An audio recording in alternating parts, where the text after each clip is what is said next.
Good evening folks, 21st Century Caveman here. Hope everybody's safe, hope everybody's well. So I purchased this property just over 3 years ago now, and it was previously occupied by an elderly lady, hence the reason this stair lift remained in situ. Now it stayed there all of this time basically because it was easier just to keep it there rather than me tripping over it. So anyway, it's got to a point where I need to start decorating the hall stairs and landing, and it needs to go. So with that in mind, I contacted the supplier, who is a local company, made them aware that they could have it if they wanted it, and perhaps use it for spares or repairs.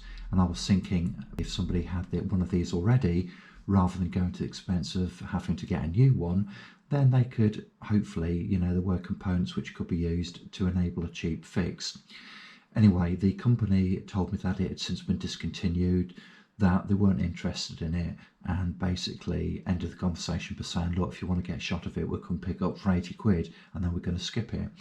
So on the basis that it would be paying for something which I could do myself, I said no thank you, and just decided to attempt to remove it on my own.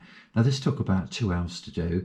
One of the problems was the fact that it didn't have a battery pack which worked, and because what you're supposed to do with these is send the chair to the top of the rail and then dismantle the chair from there, or remove the chair from there, sorry, and then methodically disassemble the stair lift, but I wasn't able to do that because the chair was stuck at the bottom.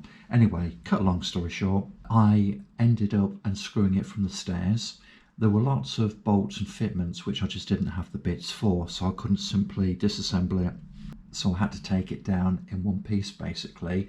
Managed to get it through a door at the bottom there, damaged one of the doors in the back room, the utility room, damaged the plaster, which can be easily repaired to be fair, but also had to try and dismantle some of the chair, which was easier said than done. Anyway, long story short, the stair lift has now been removed from the property, and this will enable me to continue the decorating, which has been held in abeyance now for several months, and just to sort of like pick up where I left off really. So anyway, that's the update in that regard. There'll be more videos to come. Thank you for watching. Bye bye.